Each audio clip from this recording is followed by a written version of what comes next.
yesterday we got the full confirmation of DLC 2 for Call of Duty World War II, that being entitled The War Machine, in which we're gonna be getting 3 multiplayer maps, a zombies map, and then a war operation as well. But out of this, we ended up getting the release date of April 10th, and that got me a little bit thinking here, because we talk about things as they come out, we talk about things to keep an eye out for, but we got a little bit of a solid lead now on when the next major title update for World War II may in fact be coming. So with this video today, I want to take a look at some things that still are persistent within World War II that need adjusting, some things that will be added in as a result of this DLC, and then other things intermittently in between. So today we're going to be taking a look at what the next COD World War II title update may contain and other updates you can keep your eye out for. So that said, once again, tying this all back in, it starts right at the root with DLC 2's announcement. Curiously enough, we don't actually have a trailer for DLC 2 yet. We only got the promotional artwork showcasing the War Machine logo, some new key art, and then we ended up getting a little teaser in terms of imagery for each of the maps. Now, I would expect an actual trailer to be coming out probably next week at some point in time. That 1 week time frame seems to be when it is relevant to drop a trailer instead of just an announcement, so keep your eyes open for that. We'll probably be getting that in the sense that we get an actual bigger viewpoint of everything in terms of multiplayer, in terms of zombies, and all that good stuff to come along with it. But again, where it stems into this discussion of a huge update coming is the release date. April 10th is when I would expect this title update to be coming in conjunction with DLC 2's release. Now, of course, it is first on PlayStation. We've also seen already this year for events in DLC with the Resistance event and the Resistance DLC 1 map pack that World War II specifically does this, but it's also been done for various years previously just with regular title updates. So title updates, regardless of DLC content, go out and roll out to all platforms in the same day, and this will be our first one since, if I'm not mistaken, the end of the Resistance event, to which we got one to finish that up, and then before that one, we got one to start it. So of course, that said, the big hitters here that will be added in as that branded content that everybody sees is DLC 2. 3 maps, a war mode operation, and zombies, once again, probably with a War Machine playlist for 24/7 play of the new maps, and then an Operation Husky 24/7 as well. And I got a few comments on yesterday's video, which I got a lot of tweets also saying that it didn't publish properly, so I'll leave an annotation on screen if you guys missed it, but a handful of people wanted me to talk about DLC 2's announcement. There really wasn't much, but we'll be getting, once again, the maps Dunkirk, Egypt, and V2. Looking forward to seeing more of those, but also Operation Husky is a map we'll be getting at night, which is nice. We haven't seen one of those in quite some time. We'll be tasked with collecting and transmitting intel, but also we'll see a new mechanic of flying planes in Call of Duty World War II multiplayer. For the first time, actually, I think we'll see aerial combat in COD, if I'm not mistaken, and I'm interested to see how free or on rails it actually all is. But then we also have the zombie storyline continuing in Berlin with the Shadowed Throne. All that looks very interesting, but again, that's going to be the big heavy content that at the surface is what's branded. Another huge thing at the surface for what is going to be a bulk of what is presumably going to be a massive update, a couple of gigs here and there, but that's going to be a new event. Whether or not it's branded as the War Machine as well, or if it's something else, that's entirely up for time to tell, but I would definitely anticipate something coming in the way of a brand new event here, which will give us new weapons, new camos, new uniforms, new charms, new reticles, all that kind of stuff. But in terms of actually talking about weaponry,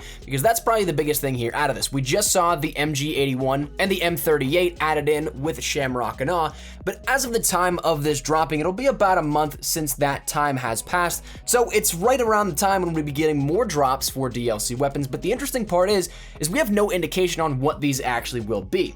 Previously with the Resistance event, we ended up seeing that the promotional and key art had the Volkssturmgewehr branded right there front and center, a new weapon we'd never seen shown directly on the promotional artwork for DLC 1. This time around with DLC 2, that's actually not the case. We instead have a soldier running with the M1 in the promo key art, nothing out of the ordinary. But we do have to bear in mind that there was a leak pre-launch that offered insight into some of the weapons coming, a lot of which have actually come out of this already, so the leak itself, aside from coming from the game code and being things that were actually in the game, is something that's credible, and the validity of it still stands true. But out of that leak, we have had a lot once again, not all of them, and there will be more added in over time to lead us further into the lifespan of World War II, but there also are ones that we've seen added in that were not a part of that leak, that were just jumped up in the progression of development, and that happens from time to time.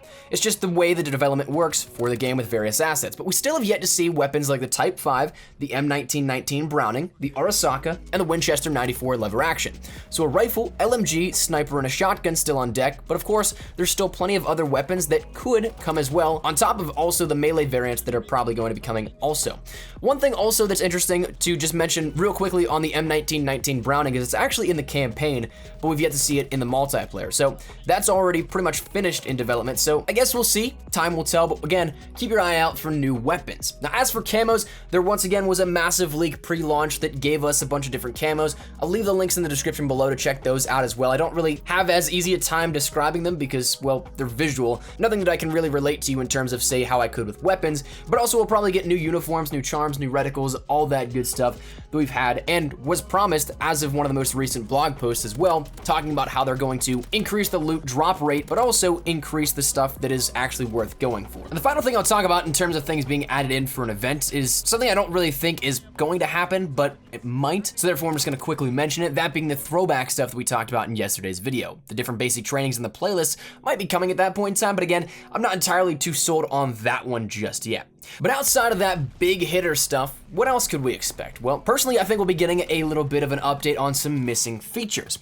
At the very earliest, and again, this one's kind of iffy, but I think it would make sense to throw it in at this point in time, is paint jobs. I really think that that's something that might be happening with the upcoming update, the title update for World War II's DLC 2, dropping on April 10th, but it's been hyped up for quite some time. It's been in plain view in the back of the headquarters since launch, and it's something that has been even addressed multiple times by Sledgehammer. Firstly, it was coming soon. Second, they were working on it. Third, they kind of reverted back and said, you know what? We got a little bit of ahead of ourselves here. This is going to be taking a little bit longer to test it out in the studio, but they'll be pushing it out soon, hopefully. They said they'd give us an update when there was one, and honestly, with 2 weeks left in terms of blog posts and community updates from Sledgehammer, I'd expect some sort of information coming at one point in time if it were to fall in line here with this. And again, that's something that I think will happen just because of that time frame. And again, with something being such a massive introduction, it's going to require an actual update, not just a playlist update or a hotfix to add this in. It's going to need to be bundled in with something that does have a massive download, which,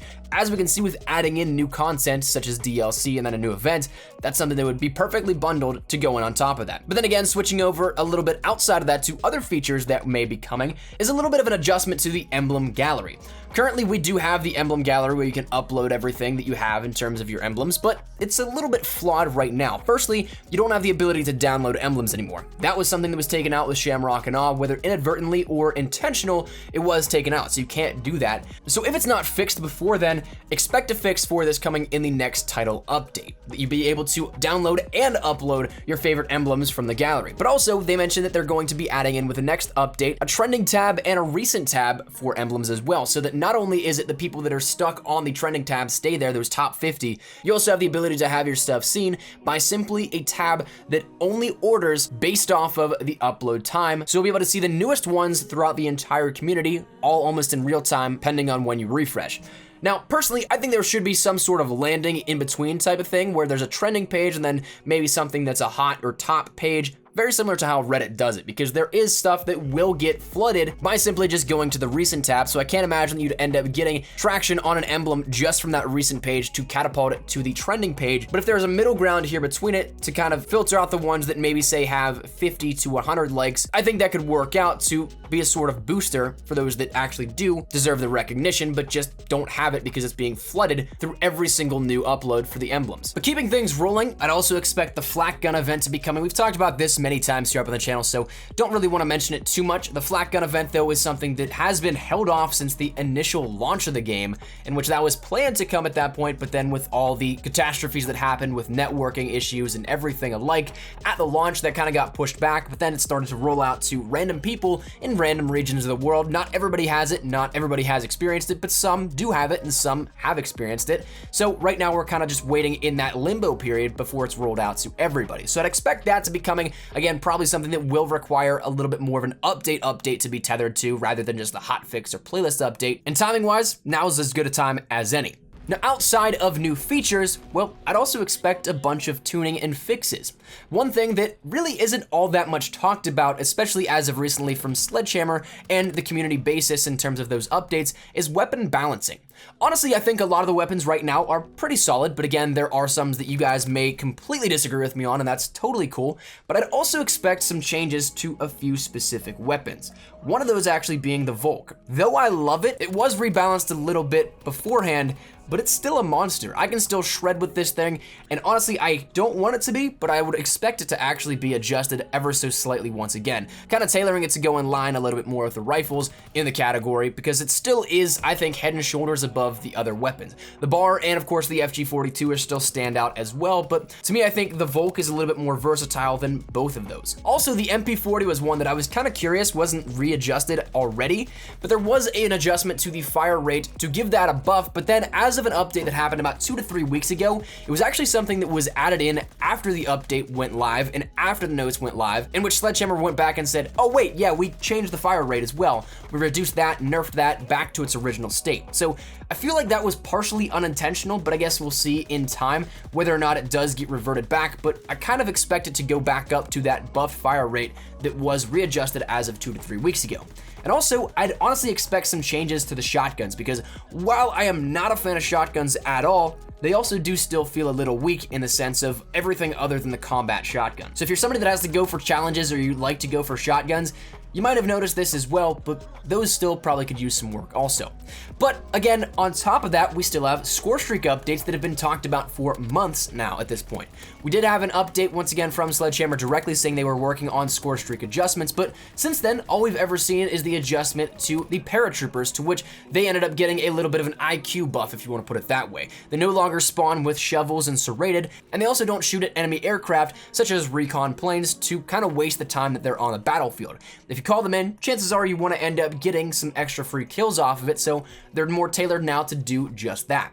But finally, the next and final thing we'll talk about here is one that is unfortunately back in the game. It was persistent for a long time. It got fixed out with, I think, the Resistance event update, but then when Shamrock and Awe came, it got re-added in as a persistent bug that came back. That being the spectator issue, where you spawn in, you'll then pick a class, assuming you jump right into the game, but instead you're met with a spectating view of a teammate on your team, and that can last anywhere from a second to 30 seconds to a minute or 2 minutes. I've seen all sorts of different wild comparisons on who's had it worse, but regardless, that was something that was supposed to be ironed out, but a fix should be on the way relatively soon, but if not, then again, tying it in once again with this title update. So to recap everything, a lot of stuff is going to be happening with this next title update, if not sooner. Again, probably my guess for this would be April 10th for the launch of DLC 2. That's the most likely time frame in which we end up seeing this. Interestingly enough, Shamrock and Awe was actually only added in via playlist update, so it's a smaller event and not as grand a scale, so that's not going to be something that's going to require a title update to get rid of it probably. So next best bet, DLC 2's launch with presumably another thematic event as well. So that said, that's where we're going to wrap it up. Just want to give you my thoughts on this because, again, with DLC 2's announcement yesterday, got me thinking about what we haven't seen in quite some time, that being a title update, and then also what you guys can keep your eyes out for. So if there's anything you think I'm missing, some big things that somehow I totally forgot that were right in front of my face, feel free to let me know down there in the comment section down below. But hopefully this was insightful. Hopefully this gives you some hopes for DLC 2 and the next update coming for the game. But all that said, let me know your thoughts down there in the comment section down below. Hopefully you guys enjoyed the video. If you guys did, make sure to drop a like down below. And of course, if you guys are new to the channel, make sure you guys subscribe so you don't miss a single thing regarding Call of Duty World War II. If you guys are interested in anything regarding updates, news, information, best class setups, tips, tricks, all that good stuff, we got you covered here up on the channel. So if any of it interests you, make sure that subscribe button so you don't miss a single thing. If you guys want to follow me over on Twitter, that's the best place to get connected outside of YouTube. Practically live on Twitter. So if you guys want to strike up a conversation, ask me a question, whatever it may be, link is down there in the description below. And finally, if you guys want to follow me over on Instagram, I'm trying to get more active over there as well. But all that said and out of the way, hopefully you guys are having a fantastic day. Thank you all so much for watching. Mine is Espresso. Take care and peace.